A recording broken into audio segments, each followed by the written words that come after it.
When you're loyal to a hot sauce bottle, you stop asking what's in it. That's the whole business model. Hot sauce might be the most tribal condiment in America. People don't just use it, they defend it, travel with it, tattoo it. The loyalty is real. The ingredients behind that loyalty are a different conversation entirely, because not all heat is the same heat. There are 6 kinds of heat in the hot sauce aisle. Most people have only ever tasted 2 of them. There are over 3,000 hot sauces commercially available in the United States. Your neighbor probably makes one and sells it at the farmer's market on Saturdays. We're covering the ones already in your kitchen, on your restaurant table, and in your grocery store. The bottles most Americans already have an opinion about, because that's where the interesting questions live. Subscribe and let's get into it.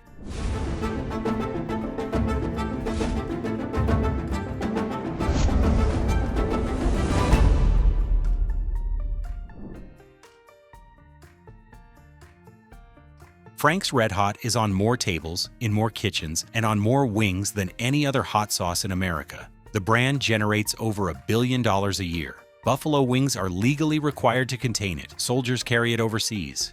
But flip the bottle. What you find is aged cayenne peppers, distilled vinegar, water, salt, garlic powder. The aged cayenne is first, that's something. But vinegar and water together account for the majority of the volume. The Scoville rating tells the rest of the story, 450 units. A standard jalapeño registers between 2,500 and 8,000. Frank's RedHot is less spicy than the mildest jalapeno you've ever eaten. What you're tasting when you taste Frank's is primarily the sharpness of the vinegar, acid heat, not capsaicin heat. Those are physiologically different experiences. Vinegar activates acid receptors on your tongue and throat. Capsaicin activates TRPV1 pain receptors and produces a sustained, warming burn. Frank's is delivering the first and very little of the second. That's not a condemnation. Acid heat has a genuine and important place in cooking. It cuts through fat, brightens rich food, and adds the kind of sharpness that makes a buffalo wing taste like a buffalo wing rather than just a fried wing with some heat on it. Frank's works because acid heat works, not because the pepper is doing anything remarkable. Louisiana hot sauce runs the same formula, same vinegar-forward architecture, same mild heat that disappears from your palate quickly because there isn't enough capsaicin present to linger. Both products are honest about what they are if you read the label. Most people don't read the label. Most people assume hot sauce means pepper heat. With Frank's in Louisiana, that assumption is wrong, and the billion-dollar scale of that misunderstanding is the most interesting thing about this entire category. Most people think about hot sauce heat in terms of peppers. More pepper, more heat. Different pepper, different flavor. Extract sauces break that assumption entirely, and once you understand how, you'll never look at an extreme heat bottle the same way. Capsaicin is the compound in peppers that activates your pain receptors and produces the burning sensation. It can be extracted from peppers, concentrated, and added to a liquid carrier to create something with enormous Scoville numbers. Dave's Insanity Sauce, one of the first commercially available extract products introduced in 1993, was built around habanero pepper extract rather than whole habanero peppers. The heat is real. The habanero flavor is almost entirely absent. Here's why. When capsaicin is extracted and isolated, it leaves behind the aromatic compounds. The fruity, floral, vegetal character that makes a habanero taste different from a ghost pepper or a Trinidad Moruga scorpion. Those compounds don't survive the extraction process. What remains is a pain signal without a flavor experience. Da Bomb Beyond Insanity is the most famous example of this in the world right now, and most people who've seen it don't realize why it works the way it does. If you've watched Hot Ones, you've seen the moment. Wing 8, every celebrity on the planet, the same expression of genuine suffering followed by the same word. What they're reacting to isn't just the heat, it's the flavor of oleoresin capsaicin, a concentrated pepper extract that delivers an aggressive chemical burn with almost no pepper character behind it. Da Bomb's ingredient list includes habanero peppers, but the natural pepper flavoring listed further down is the extract doing the real work. Every guest who gets through wings 1 through 7 without flinching and then falls apart on Da Bomb is experiencing the difference between pepper heat and synthetic heat in real time, on camera, in front of millions of people, without knowing that's what's happening. You're not tasting a pepper, you're tasting a pharmaceutical. The synthetic heat problem runs deeper than extract sauces. A significant number of mid-tier brands use natural flavors on their ingredient lists to supplement or replace actual pepper flavor. When natural flavors appear prominently on a hot sauce label, the pepper content wasn't sufficient to deliver the flavor profile the brand wanted. A flavor system filled the gap. You're tasting a reconstruction of what more pepper would have tasted like, not the pepper itself. In both cases, extract and natural flavors, the burn is real. The pepper isn't. The Rooster bottle. You know the one. It's in every fridge in America, every ramen shop, every college cafeteria. It all started with a Vietnamese immigrant named David Tran, who fled Vietnam in 1979 with 3,000 other refugees, crammed onto a Taiwanese freighter called the Huy Fong. He smuggled 100 ounces of gold out of the country hidden inside condensed milk cans. He arrived in Los Angeles, moved into a space near Chinatown, started making hot sauce by hand in a bucket, and sold it out of a blue Chevy van to Asian restaurants across Southern California. His first month in business, he made $2,300. He never spent $1 on advertising or hired a salesperson. He grew Huy Fong Foods, named after the freighter that saved his life, entirely on word of mouth, until it was doing $150 million a year, and the Rooster bottle was on the International Space Station. That story is real, and it deserves every word. The formula is worth understanding separately. Huy Fong Sriracha contains jalapeño peppers, sugar, distilled vinegar, garlic, potassium sorbate, sodium bisulfite, and xanthan gum. Sugar is the second ingredient. That sweetness is load-bearing. It rounds off the jalapeno heat and creates the approachability that made the sauce universally liked.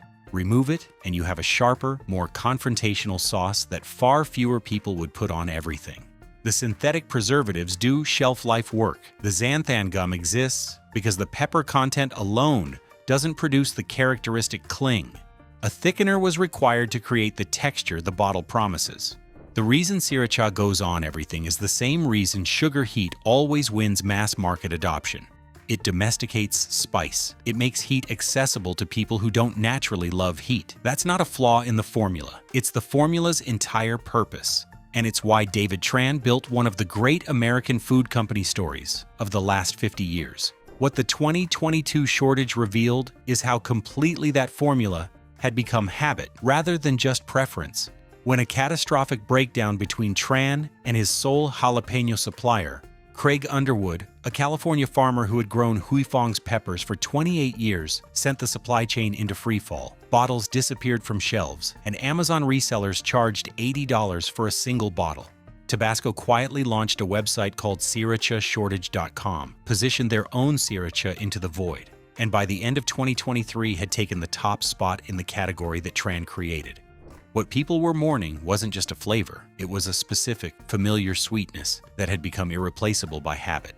David Tran once told a supplier who suggested sweetening the sauce further, "Hot sauce must be hot. If you don't like it hot, use less. We're not making mayonnaise here."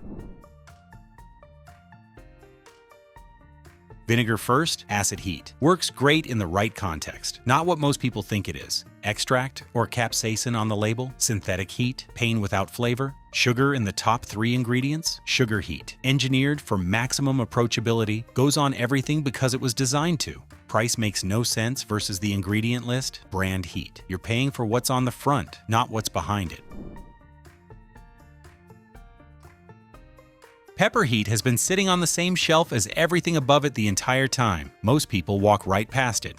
Crystal hot sauce has been made in New Orleans since 1923 with just 3 ingredients: aged red cayenne peppers, distilled vinegar, salt. What separates Crystal from Frank's isn't the formula, it's the ratio. Crystal leads with pepper. Frank's also leads with pepper but adds water as its 3rd ingredient, diluting the base. Crystal doesn't. The cayenne is more present, the heat is more immediate, and the flavor has actual dried chili character rather than just acidic burn. It costs roughly the same as Frank's, but it outsells Frank's in Louisiana, which is perhaps the most meaningful endorsement a hot sauce can receive, given that Louisiana is where this category was invented. Valentina came from Guadalajara and has been the best-selling hot sauce in Mexico for decades. The black label version brings a dried chili earthiness that the vinegar-forward American category rarely attempts. The heat lingers because capsaicin is doing the work, a genuinely different sensation from what acid heat delivers at the same moment. One honest note: sodium benzoate appears as a preservative, just worth knowing it's there. Cholula, found in every diner and casual restaurant across the country, uses arbol and pecan peppers together. Arbol brings a slightly smoky, nutty heat. Pecan brings a brighter, citrusy bite, and the layered result is something a single pepper sauce simply doesn't achieve. McCormick acquired Cholula in 2021 for $800 million. The formula hasn't changed. Whether that holds as McCormick looks to earn back $800 million in margin is worth watching. Tapatío has been made in Vernon, California since 1971, a Mexican-American family operation that has held its formula with the stubbornness that made it a West Coast institution. The pepper is primary, a distinctive dried chili character with a garlic undercurrent that makes it complement food rather than compete with it. That's why it's on every taco truck, every egg plate, and every bowl of soup, from Tijuana to Fresno. These 4 bottles represent what the lower half of the hot sauce aisle actually contains if you read the label before you grab the brand.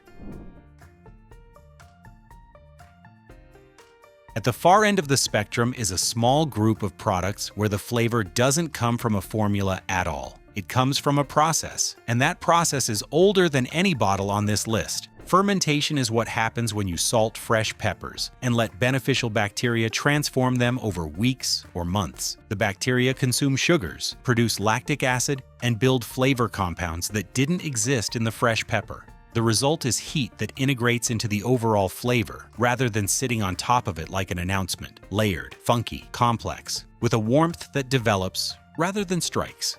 Tabasco Original belongs here rather than in the acid heat section for one specific reason. Edmund McElhenney has been making it on Avery Island, Louisiana since 1868. Peppers harvested by hand when they match the exact red of a painted stick, mashed on the day of picking, packed into ex-bourbon barrels with salt, and aged for up to 3 years. After that, the aged mash blends with distilled vinegar and stirs for 28 days before bottling. Yes, vinegar is the first ingredient, but it's blending with something that fermentation already made complex. 3 years of biology and white oak produce something that a vinegar and pepper formula can't replicate, which is why Tabasco Original tastes the way it does, and why nothing quite competes with it at its price point.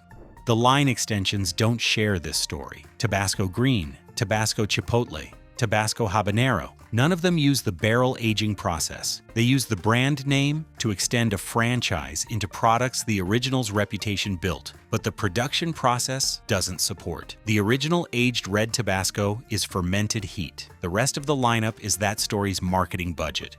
Yellowbird, founded in Austin in 2013, builds fermented heat around specific whole peppers: habanero, ghost pepper, and serrano, with organic produce and nothing that needs a flavor lab. Their habanero sauce tastes like habanero because the whole habanero is in there. The fruity, floral, intensely aromatic character that extraction destroys is fully present.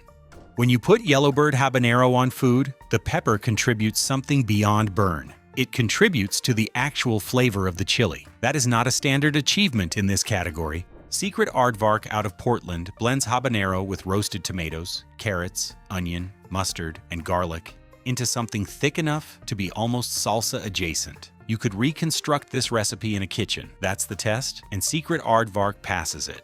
The roasted vegetables give the heat a savory, slightly smoky backdrop that makes it work as a cooking ingredient rather than just a condiment you shake on after the fact. Beyond these, the most honest fermented hot sauces come from small producers doing lacto-fermentation with peppers and salt and nothing else. The ingredient list on a genuine lacto-fermented sauce is almost absurdly simple: peppers and salt. No synthetic preservatives because the lactic acid does that job itself. No xanthan gum because the pepper solids provide the body. This is the oldest version of this product. Biology, not a formula. And the most complex heat available in the entire aisle. Now we reach a section that is not about heat at all. Celebrity-sponsored hot sauce is the same heat as everything else in the aisle. The same acid heat, the same pepper heat, sometimes the same industrial formula. Just wearing a face you recognize and charging 3 times the price for the privilege. Post Malone has a hot sauce. Gordon Ramsay has a hot sauce. Even Shaq has one. Beyoncé referenced hot sauce in Formation, and a merchandise category was born before the album finished releasing. Here's what most of them have in common: they didn't make it, a factory made it. The same kind of factory that makes the $3 store brand 2 shelves down. Same equipment, often the same base formula, sometimes literally the same facility. The celebrity picked a flavor profile from a catalog, approved a label, and signed a licensing deal. The bottle showed up at retail for $14 with their face on it. Hot sauce reviewers have done the side-by-side tests. Documented cases exist of celebrity products and their obvious generic counterparts that are effectively indistinguishable. Same heat, same texture, same flavor, different price, different face. This isn't unique to celebrities. A meaningful number of craft brands with beautiful packaging and farmers market origin stories are co-packed products with better graphic design. The tell is always the ingredient list. A genuinely craft hot sauce uses a specific pepper variety. Real garlic, a fermentation note, something that reveals an actual choice was made about what went in. A co-packed product dressed as craft reads like a formula. Peppers, vinegar, water, salt, garlic powder, xanthan gum, because it is one. When the bottle costs $14 and the ingredient list reads like a $3 store brand, you are paying for the label. Hot sauce started as one of the simplest things humans ever made: peppers, salt, thyme. What it became is a category with 6 completely different products all sharing one name. And most people loyal to one have never stopped to ask which kind of heat they're actually getting. Acid heat from Frank's in Louisiana works, just not the way most people think. Synthetic heat from extract bottles delivers pain without any of the flavor that makes a pepper worth eating. Sugar heat from Sriracha is one of the great American food stories, built on a formula that made spice accessible to everyone at the cost of being something other than pepper forward. Brand heat is real if what you're buying is identity, but if the identity costs $14 and the ingredient list reads like a $3 store brand, the heat is entirely in your head. Pepper heat from Crystal, Valentina, Cholula, and Tapatío is what most people think they're getting from the bottles above. And it's been on the same shelf the whole time. And fermented heat from Tabasco Original, Yellowbird, Secret Aardvark, and the small lacto-fermented producers doing it with salt and thyme is the most complex version of this food that exists. 6 kinds of heat, 1 condiment aisle. Flip the bottle and figure out which one you've been tasting. Comment B2E if you made it to the end. Thanks for watching.